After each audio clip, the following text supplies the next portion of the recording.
Saudara-saudariku terkasih, salam berkah dalam. Sudahkah kita memberi senyum hari ini?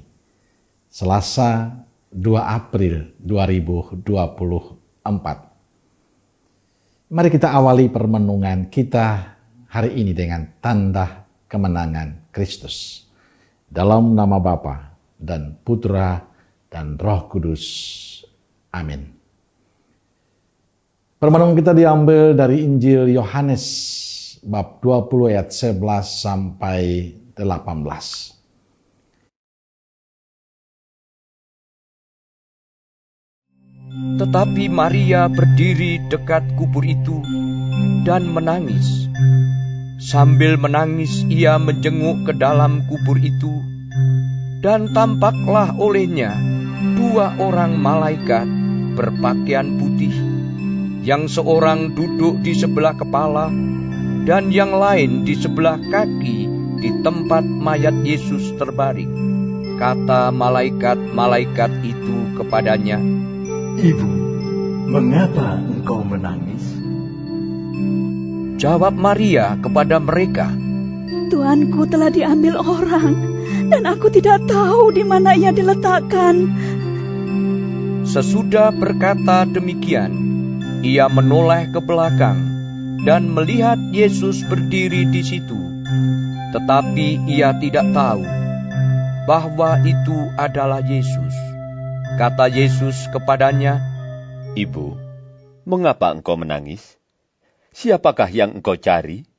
Maria menyangka orang itu adalah penunggu taman, lalu berkata kepadanya, "Tuan, jikalau Tuan yang mengambil dia, katakanlah kepadaku di mana Tuan meletakkan dia, supaya aku dapat mengambilnya."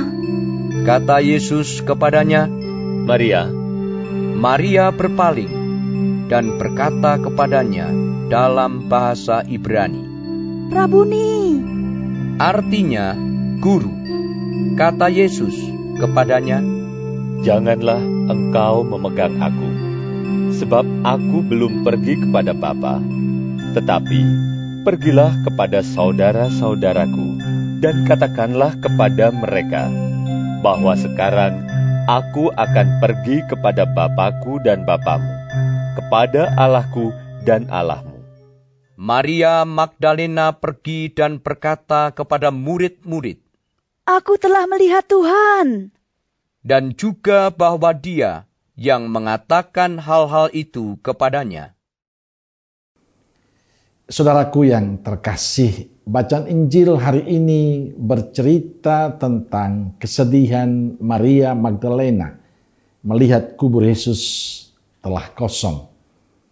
Ia tidak menemukan Yesus di makam itu.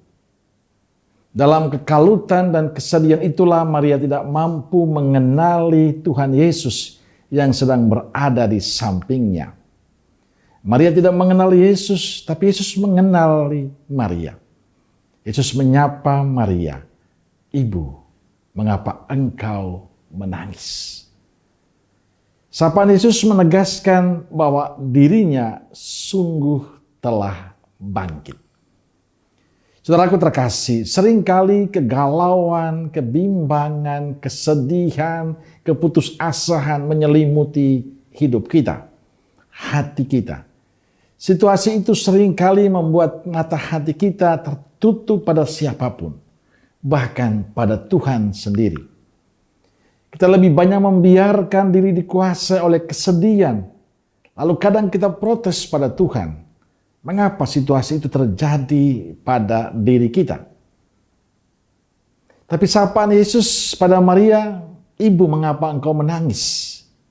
meyakinkan kita bahwa dalam kepedihan, dalam kedukaan, dalam pahitnya hidup kita, Tuhan yang bangkit itu selalu datang menemani kita.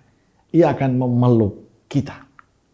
Yang terpenting bagi kita adalah terus membuka hati untuk Tuhan.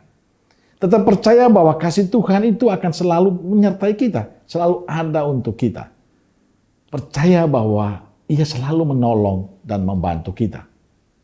Percaya bahwa dalam kesulitan apapun hidup kita, kalau kita membuka hati untuk Tuhan, kalau kita datang pada Tuhan, selalu ada jalan, selalu ada kekuatan yang diberikan pada kita. Ingat, kita masih punya Yesus yang bangkit. Maka serahkanlah semua persoalan hidup kita kepada Tuhan. Saya percaya apa yang dialami Maria akan senantiasa kita alami dalam kehidupan kita. Dengan segala tantangan hidup kita, dengan segala persoalan hidup kita. Kadang kita sedih, kadang kita mengeluh, tapi itulah bagian dari hidup. Tapi selalu ingat, kita punya Yesus yang bangkit, yang senantiasa akan menyapa kita, menolong, dan menyertai kita. Maka persembahkan semua suka duka hidup kita pada Tuhan, karena Dia akan menjawabnya dan memberi jalan keluar untuk kita. Amin. Semoga Allah yang Maha Kasih memberkati saudaraku sekalian, Bapa, Putra, dan Roh Kudus. Amin. Kalau Kudus Nazaret, doakanlah kami. Amin. Berkah dalam.